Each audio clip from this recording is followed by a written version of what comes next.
안녕하세요. 최충만 변호사입니다. 지난 26일 검찰은 지적장애 3급 여고생을 모텔에서 집단 폭행한 10대 청소년들에게 징역형을 구형했는데요.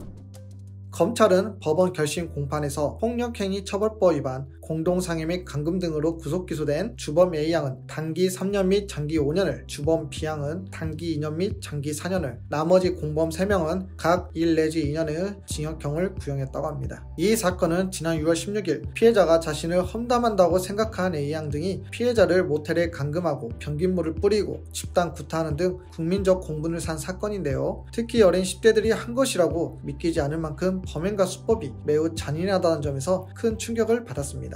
지금도 피해자는 트라우마에서 벗어나지 못하고 있는데요. 10대라고 해서 봐주지 말고 처벌해야 한다는 목소리가 커지고 있습니다. 여기서 잠깐, 징역 3년이면 3년, 5년이면 5년이지 단기 3년 및 장기 5년은 뭐야? 라고 궁금하신 분들 있으실 것 같은데요. A양 등이 저지른 범죄는 공동상해죄 등으로 폭력행위 처벌법 제2조 제2항 제3호에서 공동으로 상해죄를 범한 사람은 형법에서 정한 상해죄 형량의 2분의 1까지 가중한다고 규정하고 있습니다. 형법 제257조 제1항은 사람의 신체를 상해한 자는 7년 이하의 징역 또는 1천만원 이하의 벌금에 처한다고 하니까 이를 2분의 1까지 가중하면 A양 등에게 10년 6개월 이하의 징역 또는 1,500만원 이하의 벌금에 처할 수 있게 된다는 계산이 나오는 거죠. 그런데 아직 10대에게는요, 그 유명한 소년법이 있어 합니다. 소년법은 반사회성 있는 19세 미만의 자에 대해 형사처분에 관한 특별조치를 하므로 건전하게 성장하도록 돕는 법인데요. 소년법 제60조 제1항 에서 소년이 2년 이상 유기형에 해당하는 죄를 범한 때에는 장기와 단기를 정하여 선고한다고 규정하고 있습니다. 여기서 장기는 최대, 단기는 최소를 의미하는데요. 그래서 이 사건 검사가 A양에게 최소 3년 및 최대 5년의 징역형을 구형하였고, 만약 법원이 이를 받아들이면 A양을 단기 3년 및 장기 5년형에 처한다고 선고할 수 있는 것이죠. 그런데 소년법 제60조 제4항에서 단기 3년만 살면 교정 목적을 달성했다고 인정되는 경우 출소할 수 있다는 규정도 있는데요. 미성년자들 같은 경우 아직 어리고 미숙하기 때문에 성인과는 달리 교정 가능성이 높다고 보아 최소한 형량만 살면 웬만해서는 풀어주자는 취지인 거죠. 따라서 검사 구형대로 선고하더라도 A양은 징역 3년만 살면 되는 것 아니냐는 비판이 있는데요. 현행법이 그렇게 규정하고 있으니까 뭐 어쩔 순 없지만